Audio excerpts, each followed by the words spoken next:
Thank you.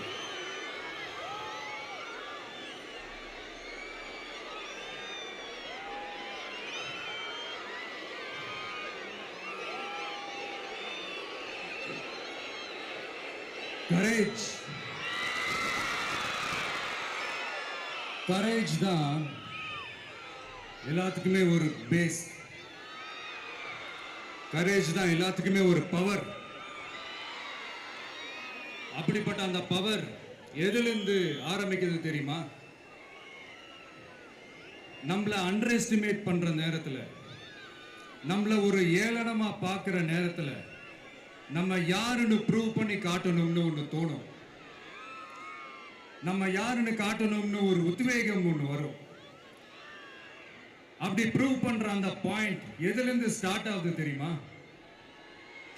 எந்த விஷயத்துல நம்மள கிண்டலும் கேலியுமா பேசுறாங்களோ அதே விஷயத்தை வச்சு நம்ம அது ஒரு பாசிட்டிவா மாத்துறதுன்னு ஒண்ணு இருக்குல்ல, அதே விஷயத்தை வச்சு நம்ம அது ஒரு ஃபயரா மாத்துறதுன்னு ஒன்று இருக்குல்ல, அங்கிருந்து தான் அந்த பவரே ஸ்டார்ட் ஆகும். அப்படிப்பட்ட அந்த உண்மையான அந்த பவரை சொல்ற அந்த பாயிண்ட்ல இருந்து ஆரம்பிக்கலாமா? ஏ விஜய், வீட்டை விட்டு வெளியே வா. ஏ விஜய், பணியூர் விட்டு வெளியே வா அப்படின்னு சொல்றவங்களுக்கு என் வீடு எதுன்னு தெரியுமா? முதல்ல என் வீடு எங்க இருக்குனாவது தெரியுமா? என சீண்டி பார்க்கறதா நினைச்சு கிண்டலும் கேலியுமா பேசுறவங்களுக்கு நான் சொல்றேன், இந்த தமிழ்நாடு தமிழ்நாடுன்னு சொல்றாங்களே, அது மத்தவங்களுக்கு வேணா ஸ்டேட்டா இருக்கலாம், ஆனா என்ன பொறுத்த வரைக்கும் என் தாய் நாடான தமிழ்நாடு தான் என் வீடு.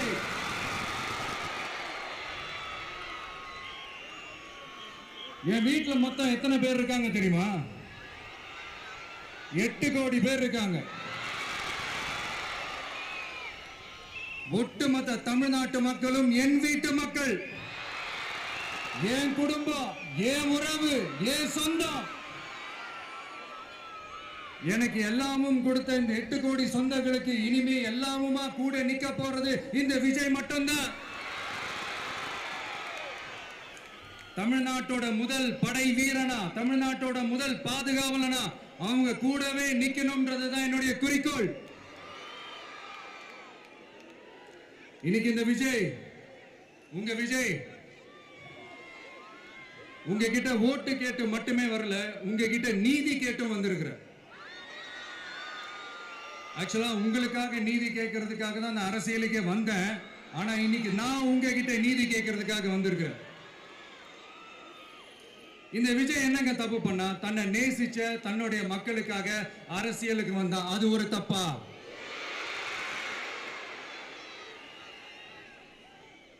எல்லாத்தையும் ஒதுக்கி தள்ளிட்டு மக்களுக்காக மட்டுமே வந்த அது ஒரு தப்பா? இந்த மத்த கட்சிகளுக்கெல்லாம் மாநாடு நடத்துறதுக்கோ பொதுக்கூட்டம் நடத்துறதுக்கோ இல்ல ஹால் ஃபங்க்ஷன்ஸ் நடத்துறதுக்கோ பர்மிஷன் கொடுப்பாங்க, இடம் கொடுப்பாங்க. ஆனா நமக்கு மட்டும் இடம் கொடுக்க மாட்டாங்க, கொடுக்கவும் விட மாட்டாங்க. இது என்னங்க நியாயம்? நான் போய் மக்களை சந்திக்கிறதுக்கோ இல்ல மக்கள் வந்து என்ன சந்திக்கிறதுக்கோ ஒரு உரிய இடமோ இல்ல உரிய பாதுகாப்போ மத்த கட்சிகளுக்கு எல்லாம் கொடுப்பாங்க. ஆனா எனக்கு கொடுக்க மாட்டாங்க, கொடுக்கவும் விட மாட்டாங்க. இது என்னங்க நியாயம்? இந்த SOPs சொல்லுவாங்க, அதனுடைய ஃபுல் ஃபார்ம் வந்து ஸ்டாண்டர்ட் ஆபரேட்டிங் ப்ரொசீஜர்.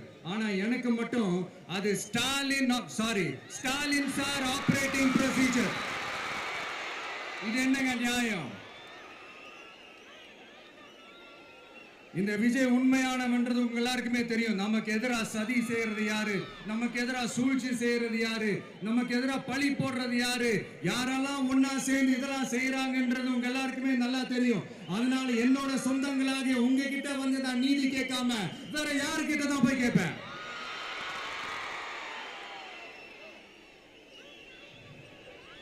செல்ஃபே எடுக்காத ஒரு கூட்டணி கணக்கு,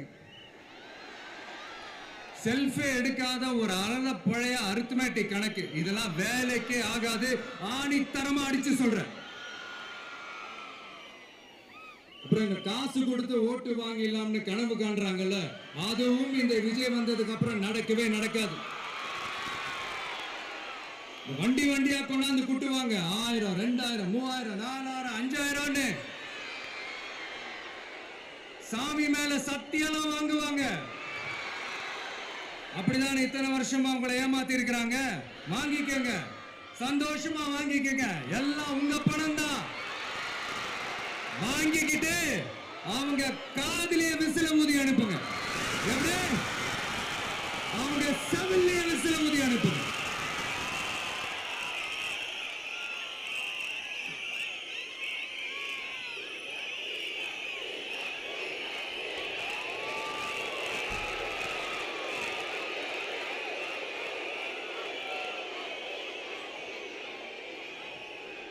அடுத்து நம்மளுடைய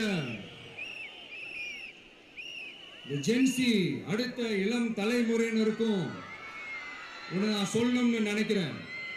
இந்த பணத்தை கொடுத்து ஏமாத்தி ஓட்டு வாங்குற அந்த கலாச்சாரம் ஒழியணும். பணத்தை கொடுத்து ஏமாத்தினா ஏமாறுவீங்க. உங்களை தான் கேட்கிறேன், பணத்தை கொடுத்து ஏமாத்தினா ஏமாறுவீங்க? எல்லாரும் கொஞ்சம் கையப்படி வைங்களேன் எனக்காக. நான் சொல்றதை கொஞ்சம் ரிப்பீட் பண்ணுங்க. எங்க ஓட்டு எங்க உரிமை. எங்களை யாரும் விலைக்கு வாங்க முடியாது. எங்கள் ஓட்டு விசில் சின்னத்துக்கு தான். வேற யாரையும் நம்பி ஏமாற மாட்டோம். தேங்க்யூ. கேட்டுச்சா சார்? இனிமே நீங்க கொள்ளையடிச்சு வச்சிருக்கிற பணம் எல்லாம் வேஸ்டா போகுது. குப்பையில தான் தூக்கி போடணும். உங்களுடைய இந்த ஊழல் ஆட்சியும் மக்கள் குப்பையில தான் தூக்கி போட போறாங்க. அடுத்து ஒவ்வொரு வீட்டில் இருக்கிற என்னுடைய குட்டி நண்பா நண்பீஸுக்கும் ஒன்று சொல்லணும்னு நினைக்கிறேன். வீட்டில் டிவியில் உட்கார்ந்து இந்த பிரச்சார மீட்டிங்லாம் பார்த்துட்டு இருப்பீங்க. உங்களையும் உங்களுடைய ஃபியூச்சரையும் மைண்ட்ல வச்சுக்கிட்டு தான் நாம அரசியலுக்கே வந்திருக்கிறோம். அதனால எனக்காக நீங்க ஒன்று செய்யணும். தொடர்ந்து செஞ்சுக்கிட்டு தான் இருக்கிறீங்க. நான் நிறைய கியூட்டான வீடியோஸ்லாம் நான் பார்க்குறேன். லைக் உங்க அம்மா அப்பா கிட்ட மைக்கை நீட்டி யாருக்கு ஓட்டு போடுவீங்கன்னு கேட்டா பின்னாடி இருந்த அந்த பையன், அம்மா விஜய்னு சொல்லுவா, அப்பா விஜய்னு சொல்லுப்பா அப்படின்னு நிறைய அந்த கியூட்டான வீடியோஸ்லாம் பார்க்குறேன். அதை தொடர்ந்து தயவு செஞ்சு அதை தொடர்ந்து கண்டினியூ பண்ணுங்க. உங்க வீட்டில் இருக்கிற உங்களுடைய அப்பா அம்மா தாத்தா பாட்டி பெரியப்பா பெரியப்பா சித்தி சித்தப்பா அத்தை மாமா ஓட்டு போடுற வயசுல இருக்கிற அண்ணன் அக்கா எல்லாரையும் விசில் சின்னத்துக்கு ஓட்டு போட சொல்லுங்க. விசில் சின்னத்துக்கு ஓட்டு போட வைங்க.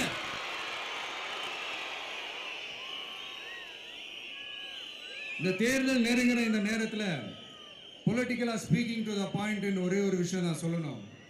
நாங்க அரசியலுக்கு வந்தது எந்த கட்சியும் ஒழிக்கிறதுக்கோ அழிக்கிறதுக்காகலாம் நாம் அரசியலுக்கு வரல. யார் மேலேயும் தனிப்பட்ட ஒரு வன்மமோ இல்லை தனிப்பட்ட கோபமோ அப்படிலாம் யார் மேலேயும் கிடையாது. இந்த மற்றவங்க மாதிரி இந்த வெறுப்பு அரசியல் பண்றதுக்காகலாம் நாம அரசியலுக்கு வரல. அரசியல் ரீதியா நம்மளுடைய எதிரிகள் யாருன்னு டிக்ளேர் பண்ணிட்டு தேர்தலில் நின்று ஜெயிச்சு மக்களுக்காக எங்களுடைய நன்றி கடனை செலுத்துறதுக்காக தான் நாம அரசியலுக்கே வந்திருக்கோம். Just want to make this clear. அவங்கள கேள்வி கேட்கறதுக்கு முன்னாடி அவங்களுடைய இயலாமையை மறைக்கிறதுக்காக இந்த ஏ டீம் பி டீம் இதெல்லாம் கூட சேர்த்துக்கிட்டு ஒரே விஷயத்த சொல்லி அழுகுறாங்கல்ல. என்னன்னு சொல்லி அழுகுறாங்க? அனுபவம் இல்லாதவங்களால எப்படி ஆட்சி அதிகாரத்தை செய்ய முடியும் அப்படின்னு ஒரே விஷயத்த சொல்லி அழுகுறாங்கல்ல. அந்த அழுகைக்கு நாம் ஒரு பதிலடி கொடுக்கணும்ல. மக்களே, நான் உங்களையே கேட்கிறேன், தெரியாம தான் கேட்கிறேன். இந்த அனுபவம் அனுபவம் அனுபவம்னு சொல்றாங்களே, அதிகாரத்தை வச்சு மக்கள் பணத்தை கொள்ளையடிச்சதை தாண்டி வேற ஏதாவது கொம்பு முளைச்ச பெரிய அனுபவம் இவங்களுக்கு இருக்குதா?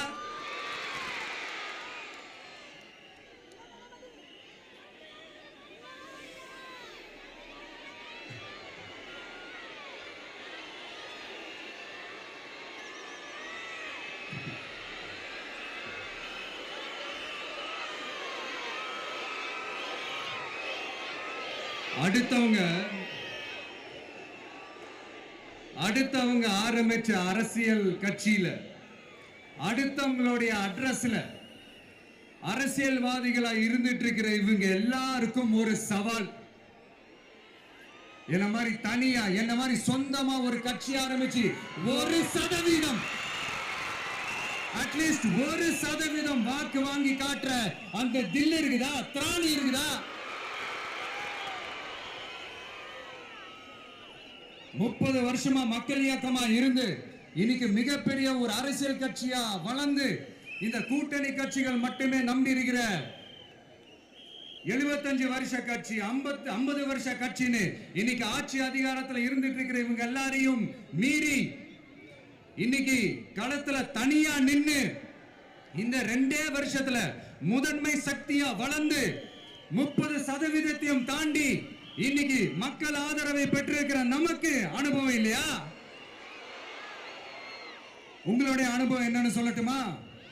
கட்சி ஆரம்பிச்ச அண்ணாவை மறந்தது, கட்சி ஆரம்பிச்ச எம்ஜிஆர் அவர்களை மறந்தது, கட்சியை வளர்த்த ஜெயலலிதா மேடம் அவங்களை மறந்தது. இவங்க எல்லாரும் சொன்ன விஷயங்கள், பேசின விஷயங்கள், எதையெல்லாம் ஃபாலோ பண்ணணும்னு சொன்ன விஷயங்கள் எல்லாத்தையும் மறந்தது. இவங்களுக்கு நமக்கு அனுபவம் இல்லையா? நமக்கு அனுபவம் இல்லதான். கொள்ளை அடிக்கிறதுலாம் எங்களுக்கு அனுபவம் இல்லதான். அதெல்லாம் எங்களுக்கு சுட்டு போட்டாலும் வராது.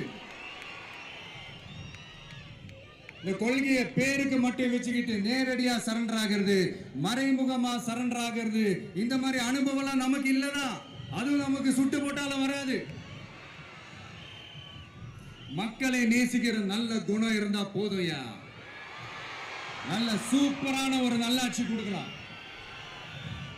நல்லாட்சி கொடுக்கிறதுக்கு மெத்த படிச்ச மேதாவிகளா இருக்கணும்லாம் ஒன்றும் அவசியம் இல்லை.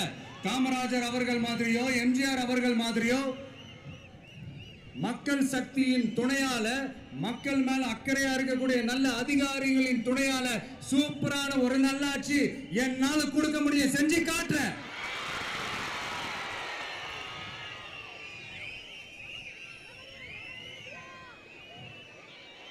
நாலரை வருஷம் ஆச்சு, 4.25 வருஷத்துக்கு மேல ஆகுது.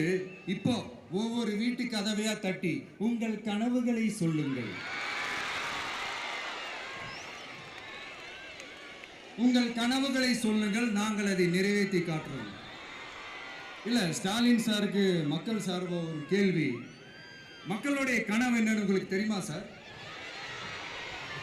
அது சரி, அவங்க என்ன நினைக்கிறாங்கன்னு உங்களுக்கு தெரியாது, அதுக்கப்புறம் எப்படி அவங்க கனவுகளை பற்றி உங்களுக்கு தெரியும். மக்களோட கனவு என்னன்னு நான் சொல்லட்டுமா சார்? 2019, 2021, 2024 இந்த 3 தேர்தலையும் மக்கள் உங்களுக்கு வாக்களிச்சதுக்கு காரணம் நீங்க மக்களுக்கு ஏதாவது நல்லது செய்வீங்கன்னு நம்பிதான். ஆனா நீங்க மக்களுக்கு கொடுத்த பரிசு மக்களுக்கு பாதுகாப்பே இல்லாத மக்கள் விரோத ஆட்சி. அந்த மக்கள் விரோத ஆட்சியை அகற்றிட்டு அந்த இடத்தில் தமிழக வெற்றி கழகத்தை ஆட்சி பீடத்தில் அமைக்கணும் அப்படின்றதுதான் மக்களுடைய ஒரே கனவு. இந்த மக்கள் விரோத திமுக அரசை நிலைக்க கூடாது அப்படின்றதுதான் மக்களுடைய ஒரே கனவு. 100% தூய சக்தி டிவிக்கு ஆட்சி அமைக்கும். அதுல உங்களுடைய கனவுகள், உங்களுடைய ட்ரீம்ஸ் எல்லாமே ஃபுல்ஃபில் ஆகும், நிஜமாகும்.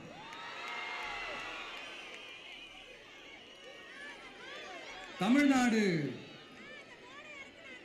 எப்பவுமே டெல்லிக்கு அவுட் ஆஃப் கண்ட்ரோல் அப்படின்ட்டு ஸ்டாலின் சார் அடிக்கடி சொல்லுவாங்க. ஸ்டாலின் சார் எதெல்லாம் அவுட் ஆஃப் கண்ட்ரோல் இப்ப நான் கொஞ்சம் சொல்லட்டுமா? முதல்ல சட்டம் ஒழுங்கெல்லாம் அவுட் ஆஃப் கண்ட்ரோல், பெண்கள் பாதுகாப்புல அவுட் ஆஃப் கண்ட்ரோல்,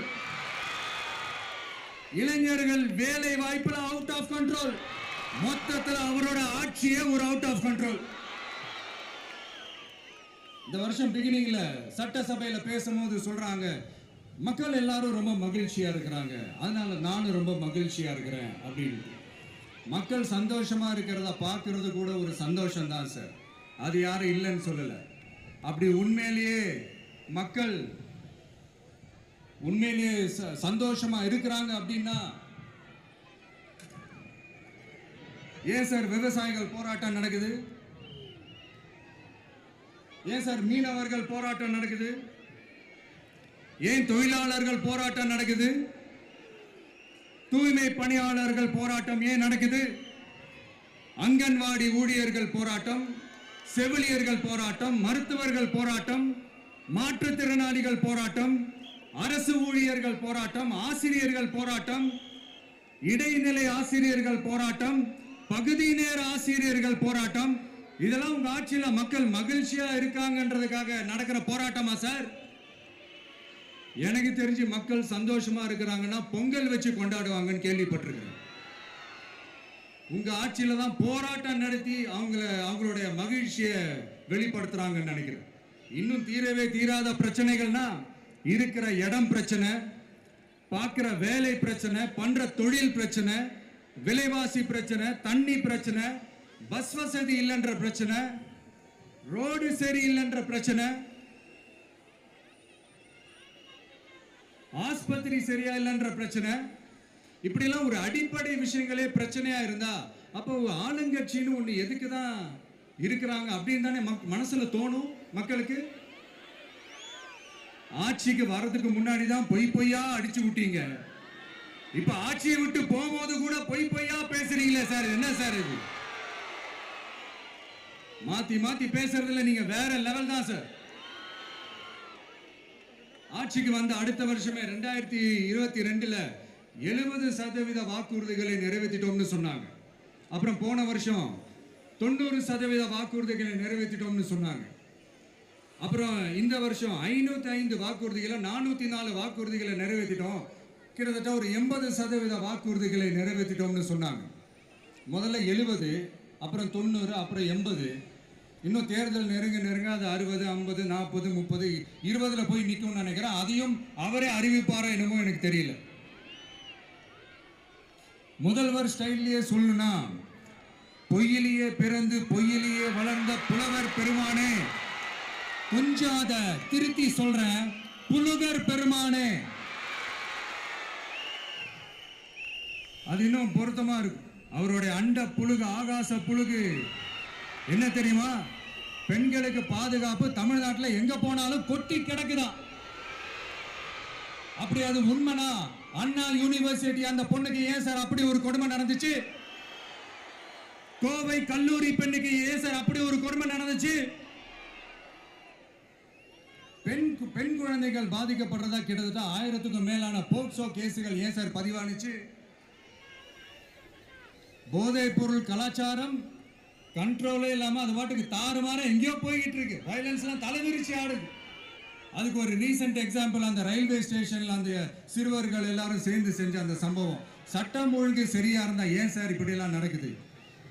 சட்டம் ஒழுங்கு சரியா இருக்கணும்னா முதல்ல தமிழ்நாட்டுக்கு ஒரு டிஜிபி வேணும் சார். எங்க சார் போனார் அவரு? எங்க அவரு?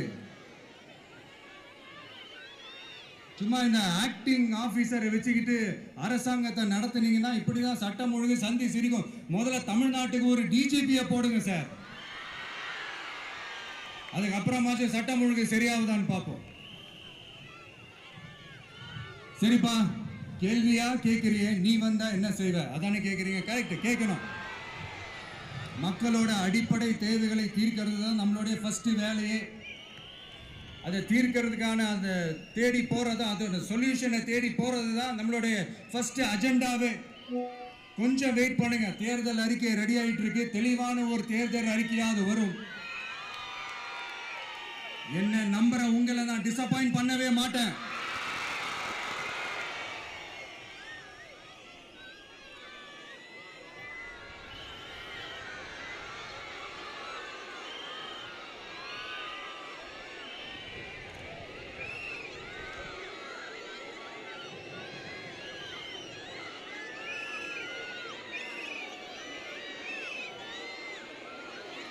இந்த சும்மா ஆட்சிக்கு வரணும்ன்றதுக்காக இந்த நடைமுறைக்கு சாத்தியமே இல்லாத இந்த மாதிரி விஷயங்கள் எல்லாம், வாக்குறுதிகளை நான் என்னைக்குமே கொடுக்கவே மாட்டேன். அதே மாதிரி ஆட்சிக்கு வந்ததுக்கு அப்புறம் கூட அவங்க அது தரல, இவங்க இது தரல அப்படின்லாம் பம்மிக்கிட்டு இல்லாம உங்களுக்காக எந்த எக்ஸ்ட்ரீமுக்கும் போய் நான் போராடவும் தயாரா இருக்கிறேன். அதனால நான் மறுபடியும் இதை நான் ரிப்பீட் பண்றேன்.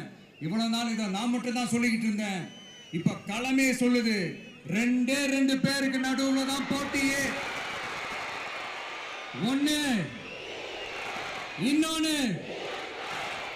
ஒண்ணு தூய சக்தி டிவிகே, இன்னொன்னு தீய சக்தி டிஎம்கே.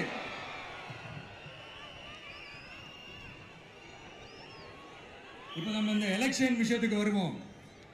விஜய் என்னப்பா இவரை மட்டும் தான் எதிர்க்கிறாரு, இவங்களை எதிர்க்க மாட்டேன்றாரு, அவங்கள பத்தி எதுவுமே சொல்ல மாட்டேங்கிறாரு. இல்லை, நான் கேட்குறேன், இது யாருக்கான எலெக்ஷன்?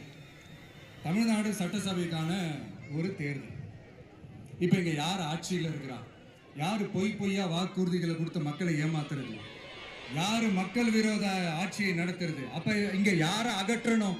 இந்த மக்கள் விரோத திமுக அரசை அகற்றணும்னா நம்ம யாரை எதிர்க்கணும்? எதுக்கு தேவையில்லாம பல முறை மக்கள் ஆல்ரெடி டிலீட் பண்ணவங்களை எதுக்கு நம்மளுடைய கான்சென்ட்ரேஷன், நம்மளுடைய டார்கெட் திமுகன்றப்போ டார்க்னஸ்குள்ள எதுக்கு கல்லெறியணும்? இங்க மக்களை விரும்புற விஜய் வேணுமா, இல்ல மக்கள் விரோத ஆட்சி நடத்துற ஸ்டாலின் சார் வேணுமா? அவ்வளவுதான் இந்த தேர்தல். இதுக்கு நடுவுல வேற யாருமே கிடையாது. புரியுதுங்களா உங்களுக்கு? என் நெஞ்சில் குடியிருக்கும் சேலம் மக்களே,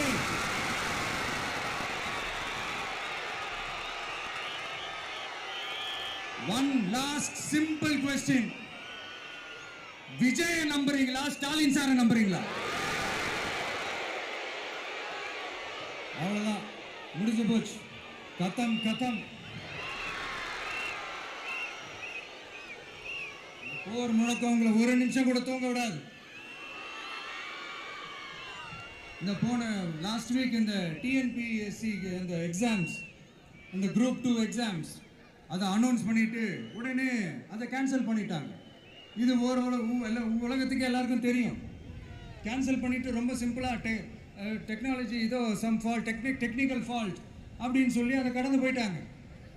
இத்தனை வருஷமா ராத்திரி பகலமா கஷ்டப்பட்டு படிச்சு எப்படியாவது நமக்கு அந்த வேலை கிடைக்காதான்னு அந்த எக்ஸாம்ஸை ஃபேஸ் பண்ண வந்த நம்மளுடைய தம்பி தங்கைகள் எவ்வளவு ஒரு மன உளைச்சலுக்கு ஆளாயிருப்பாங்க. அதை யாராவது யோசிச்சு பார்த்தீங்களா?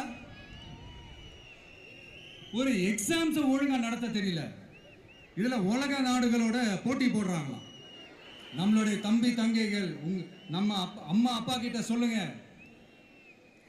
யாரும் தைரியம், எல்லாரும் தைரியமா இருங்க. வரப்போறது உங்க ஆட்சி, நம்ம ஆட்சி.